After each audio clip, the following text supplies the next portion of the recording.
Soul Podcast. I am your host, LaToya Renee, the herbalist, entrepreneur, and founder of Herbalistic Wellness.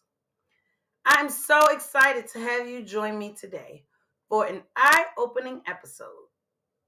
Let's talk about something that's often misunderstood: the use of herbs and how it's sometimes mistakenly linked to witchcraft.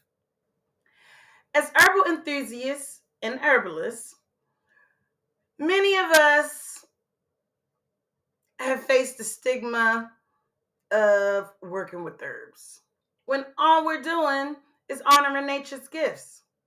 So today we're going to bust that myth by diving into the fascinating history of herbs in the Bible. Did you know the Bible is full of herbal references used for food, medicine, and even spiritual practices? These weren't just extras in biblical times. They were essentials for everyday life. In this episode, I want to explore specific herbs mentioned in scripture, their ancient uses, and their modern benefits today. So let's start with some context. Herbs were a gift from God, Allah, source, whatever you call the creator, intended for our nourishment and healing. But Genesis 1:29 tells us, "Behold, I have given you every herb bearing seed, and to you it shall be for meat."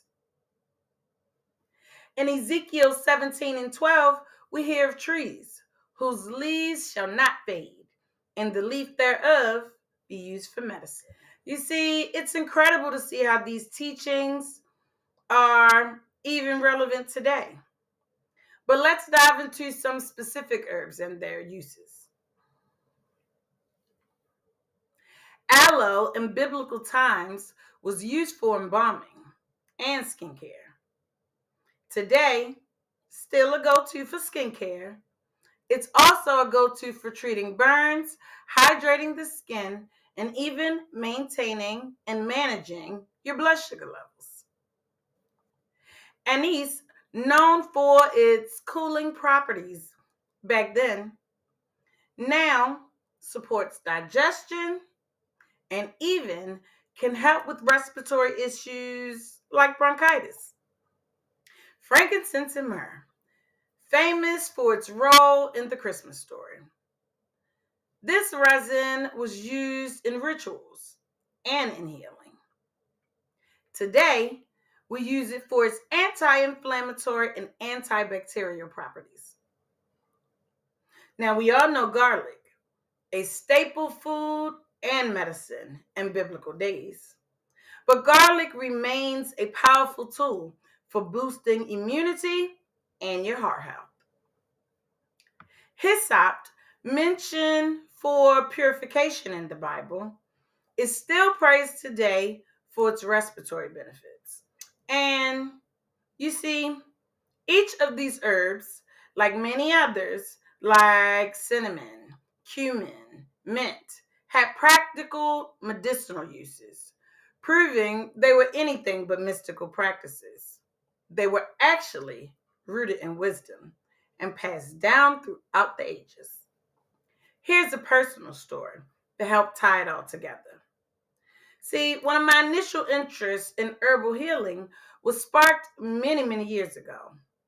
I'd hear stories of my great grandmother, a woman deeply connected to nature, and how she once used the fireplace ash to heal a large wound on her leg. You see, the ash worked as an antiseptic, promoting healing and even preventing infection. And now I've always heard about how after a volcanic eruption, the ash covering the land promote extreme fertility in the soil, contributing to the growth of new plant life.